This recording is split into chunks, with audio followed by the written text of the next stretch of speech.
his story, not his politics, his story. He truly is one of us. He truly is. Well, we have a couple minutes before lunch, so I get to fill in while they're quick making the sandwiches. Thank you all for coming, for your courage, for your patience today, for putting up with some of the extra stuff that has to go on when we have such very special guests. I'm a military daughter. I'm a military wife. I am a military mother. And once I lived the American dream, just as you did. And that dream was shattered once, twice, just as it was in your life. And a very long time ago, 36 years ago, when our son died while Daddy was dropping bombs on another war, there was no TAPS. There were no support groups. There were no books. We were told to be strong. And when you walked out of our quarters, girls, you will have a smile on your face. And grief went inside because it wasn't acceptable to talk about it. And I learned early on that grief will wait for us. It will wait forever for you. And I'm so very, very grateful that now we have a family. This is our clubhouse for the weekend, and we're here. And thank you for coming. And even though you're not, some of you are, I see the suitcases under the table. You're going, I don't know if I'm going to stay. I'll give you another 10 minutes, and then maybe I'm going to go. Please give us the next 10 minutes. Please give us the next hour and the next day, because every single person in this room has been where you are now. Every one of us who wears a red shirt has been where you are now. And we didn't believe we'd be here again and again. But you see us hugging each other. It's a family reunion, and that's what this is. This is our family. So my job as the opening speaker is to give you a couple of tips on how to survive this circus this weekend. And you've already learned a couple of them. One is have a little patience. Have a hug. The hug goes a lot farther than a harsh word with each other. We only got a couple of potties, so, you know, take your time. Hug each other a lot. Give yourself permission to be here. You need a pair of track shoes if you've already read the schedule. However, you don't have to go to everything. Pace yourself. Sometimes just going up and laying down on the bed face down is a pretty good idea, or just sitting in a chair in the lobby and snoozing for a second. Go to every workshop that you think sounds good, and I will tell you on behalf of all the speakers here, if it turns out not to be the right workshop for you, get up and go. Don't cause a big scene, but just go and say, you know what, that wasn't what I thought it wasn't where I am today. And every speaker will be okay with that.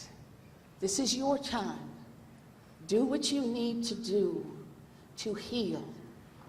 Bring a little patience. Be prepared for all of the emotions that we've got, all of them. We come sometimes with our heart lighter this year. Sometimes we come with a heart that is heavier this year. Sometimes we aren't quite sure we even have a heart left. You're going to need a lot of Kleenex. Or perhaps Kleenex isn't enough. Because what I've learned over the years, oh, they put a box up here for short people, okay. What I've learned over the years is this isn't enough. And have you ever noticed that if we need a tissue, we actually say, may I borrow? Do you want to borrow a tissue? Oh yes, thank you very much, and here, have it back.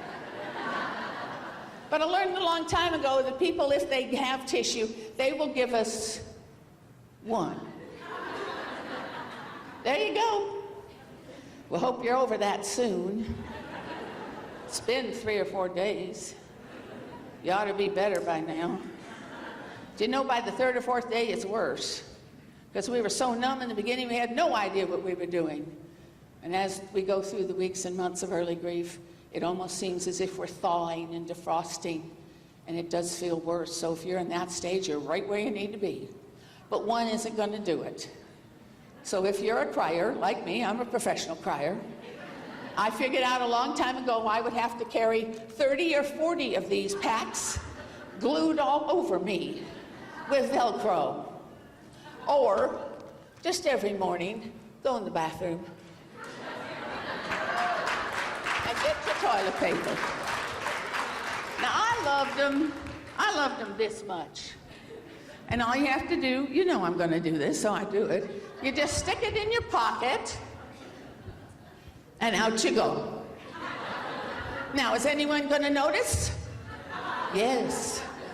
Everyone is going to notice that. Are they going to say something to you? No. How do we know that? Because we have all seen someone come out of the restroom with a little bit on the back of their shoe, and none of us say anything to them. We go, look at that, look at that. But we don't say, excuse me, after all, grabbing the shoe. We don't. So no one is going to say anything to you, and if they do, you and I can simply look at them very kindly, and I want you to say very clearly, I'm bereaved. And nobody knows what that word means. So they're going to go, okay. That's fine. And if they continue the conversation, just look at them and say, I'm prepared. And I've never had anybody go farther than that. Cry if you need to cry here. Laugh if you can. And you'll learn you can do the same. Is it dishonoring our loved ones to find joy again? Oh, Lord, I hope not. In fact, you can do no less. If you ever laughed with your husband or wife or son or daughter or mother or father or brother or sister or aunt or uncle or grandparent or battle buddy or ex or fiance, if you ever had a laugh with them during life, you can do no less now than to bring it back. Do you know you have choices in this world? We've always had choices, which thumb to suck, who to date, who to marry, what should we do? And then we had other choices. Do you want to bury them? Do you want to cremate them? What funeral home do you want to use? And then we had other choices. Do I want to wake up this morning? Do I want to breathe today? What am I going to do with the stuff? And as grief moves through us, we have even more choices. And some of you are at choice points right here today. The choice, can I stay? Can I make it? Can I be with this strange group of people that wear toilet paper in their pockets? What do you choose to bring with you? What do you choose to remember? You can carry anger and hurt and bitterness for the rest of your life. Or sometime, I want you to also remember they lived. You can choose a good memory. You can choose joy. You can choose gratitude. You and I are blessed beyond any measure we could count, because someone walked into our life, whether they walked into our life, whether they were born into our life, they snuck into their life. We have no idea how they got here. And we fell hopelessly and madly in love with them, and aren't you glad we did? I wouldn't have missed a moment. I think the truly believed in the world are those who have never known love at all. And you and I in this room are rich beyond measure, because somebody lived, and we loved them. And we still do. We did not lose them. We did not lose them. They are forever and always right here, right now. We talk in the present tense in this room because they're still here. It's what makes the tears come down our face in the beginning. I hope someday will bring a smile to your face. Please stay, family. Please turn to each other. Please find that hug that's waiting. Please find that hand that's waiting to reach to yours. You will find people wearing shirts that are called peer mentors. They are bereaved who have been here a long time, who've taken special training, and who are willing to reach out to you and to sit all night if we need to, and to laugh if we need to, and to cry and to sing and to dance. Not in sadness, but in gratitude. In gratitude that somebody loved me that much. And that didn't go away. They died, but I didn't lose them. And neither did you. Change the language. Yes, they died, and that's a hard word to say, but lost is a hopeless word. And no matter what you believe religiously or spiritually, no matter where you believe they are right here, right now, threads in our fabric to wrap around us in the darkest of nights, never to be forgotten. Choose Choose anger for now. Choose guilt for now. Choose depression for now. Choose joy for now. Choose to breathe one more time. You can do no less in honor of our loved ones, in honor of their lives. That's what brings us here. We're linked not through the death of someone we love. You and I are linked through the love of someone we still love. It's in this room.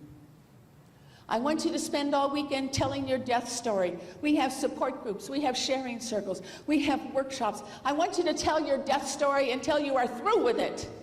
And it may take months, it may take years. But when you see me in the hall this weekend, would you tell me a life story? Would you pick a moment that makes your heart sparkle? If you can't think of anything else, tell me the color of their eyes, and you and I will hug for that. It's been a very long journey for me, and I finally choose joy every single moment.